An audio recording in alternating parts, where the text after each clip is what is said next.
నమస్తే, Jai Shriram. Welcome to my channel. నేను మీ సుధీష్ రెడ్డి. కొత్తగా చెప్పక్కర్లేదు, యావత్ భారతదేశం ఎదురు చూస్తుంది పుష్ప 2 ట్రైలర్ కోసం. ఈ రోజు అయితే ట్రైలర్ ని అఫీషియల్ గా రిలీజ్ చేశారు.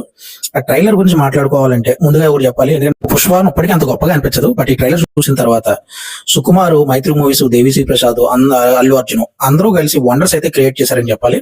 ఎందుకంటే ప్రాపర్ ఫస్ట్ ఫ్రేమ్ నుంచి లాస్ట్ ఫ్రేమ్ వరకు మన ఎలివేషన్స్ తో లేకపోతే హై మూమెంట్స్ తో ఎంగేజ్ చేసేలాగా ఉంది. ఎస్పెషల్లీ అల్లు అర్జున్ గారికి స్క్రీన్ ప్రెజెన్స్ కానీ, ఎస్పెషల్లీ భార్య మాత భర్త వెంట ఎలా ఉంటుందో చూపిస్తాను కానీ, హీరో హీరోయిన్ మధ్య క్యూట్ మూమెంట్స్ చూపించడం కానీ, అండ్ అలాగే మన ఫయాద్ ఫైజల్ గారి పార్టీ ఉంది పుష్ప అనే డైలాగ్ దగ్గర నుంచి ఈ అమ్మవారి గెటప్ సీన్ దగ్గర, అండ్ ఈ శ్రీలీల ఐటమ్ సాంగ్ ఒకటి, ఫైనల్ గా పుష్ప అంటే నేషనల్ అనుకుంటే ఇంటర్నేషనల్ అనేది ఇంకొక డైలాగులు, అండ్ అల్లు అర్జున్ గారి మాస్ ఎపీరియన్స్ నెక్స్ట్ లెవెల్ లో అయితే ఉన్నాయి.